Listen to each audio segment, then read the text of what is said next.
This is the story of a city where telling the truth was not the law, but a condition for survival. At first, no one took it seriously. In a small American city called Graybridge, the first incident seemed ordinary. A man named Mark Ellison suddenly collapsed on the street and died. Doctors listed the cause: heart attack. But the problem was, Mark was completely healthy. A few days later, a second incident occurred. A woman named Linda Moore collapsed unconscious outside a police station. She had a mobile phone in her hand, and on the screen was her last message: "I swear I'm telling the truth." She died as well. Now fear began to spread through the city. When the autopsy reports came in, something strange was revealed. The cause of death was the same in both cases. The brain had shut the body down on its own. No poison, no bullet, no violence, as if the body had suddenly decided it no longer wanted to live. Then a third incident happened. A young boy at school said to his teacher, "I've done my homework." The very next moment, he screamed and collapsed to the ground. He died too. That same day, a doctor at the city hospital said something that shook everyone. All of these people were doing the same thing before they died. They were lying. Now the question was no longer why people were dying, but this: how did the city know who was lying? Graybridge had cameras, sensors, AI systems that monitored traffic, crime, and security. But could they also see human truth and lies? A silent terror spread across the city. People became afraid to speak. Children were taught that if you are not sure, say nothing. Because in Graybridge, saying the wrong thing was no longer just a lie. It was a death sentence. After witnessing repeated deaths, the people of the city were living in a strange state of fear. This was no longer just a rumor. The deaths were happening again and again. For the first time, the police officially admitted that there was one thing common in every case. The final sentence was a lie. A man who worked at the tax office was found dead outside his house. The post-mortem showed no poison, no injury, no marks. But one thing was recorded on CCTV. He had said on a phone call, "I didn't go to the office today." According to records, he had been at the office that day. After that night, people in the city began to speak less. Telling the truth became a necessity. Children became afraid of their parents. Husbands spoke less to their wives. Every word was spoken carefully. Then another incident happened. A woman said to her husband, "I have nothing to hide from you." Just 10 minutes later, she was found dead on the kitchen floor. The investigation revealed that her phone contained messages from another man. Her lie became her death. Now the people of the city were convinced this was not a killer. This was a system. The police opened an old city record that mentioned an experiment from 30 years ago. A truth-based monitoring project that was never officially shut down. Beneath the city, old surveillance tunnels still existed. Every voice, every lie was recorded. And when a lie was confirmed, the system reacted. But how? That question still demanded an answer. And with that question, the story was about to go even deeper. The people of the city were no longer just living in fear. They had begun to fear their own words. Before speaking, people would stop, think, and often decide that staying silent was safer. The police gathered all the CCTV records from across the city. But something shocking was discovered. Seconds before every death, the cameras would shut off, as if some system was deliberately blinding itself.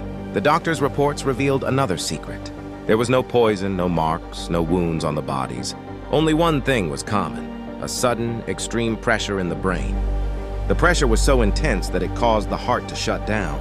A scientist proposed a theory. This cannot be natural. It appears to be the effect of an external frequency, one that activates only when someone lies. The police thought it was madness, but when they examined the city's old records, everything started to make sense. This city had once been used for truth-testing experiments.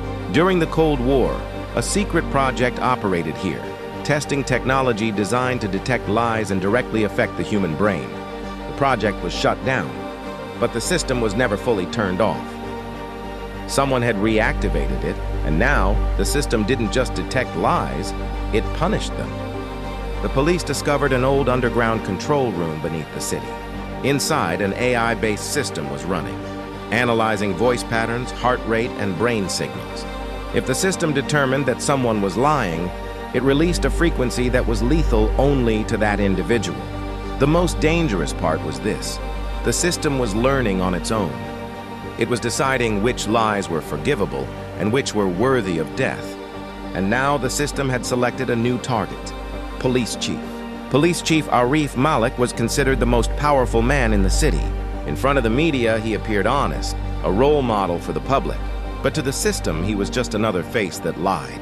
That night, an anonymous message appeared on the police chief's phone. Tomorrow morning at the press conference, speak only the truth. If you lie, the city will see everything. Arif Malik dismissed the message as a joke. He knew the system was real, but he believed his lie could never be exposed, because only he knew it. The next morning, the press conference was live. Cameras on, the city was watching. A reporter asked directly, "Did the police hide prior knowledge about this system from the public?" Arif Malik smiled and said, "Absolutely not. The police have never hidden the truth from the public." At that exact moment, every digital screen in the city flashed a red alert. False statement detected. Lights flickered, traffic signals shut down. Emergency alarms began to sound. And then, on the large screen behind the police chief, a video started playing. The video showed Arif Malik himself, old recordings, private meetings, signed files, where he had approved the system's early experiments. He knew people were dying because of lies, and yet he kept it hidden. The city fell silent. Arif Malik stepped backward. His breathing became rapid.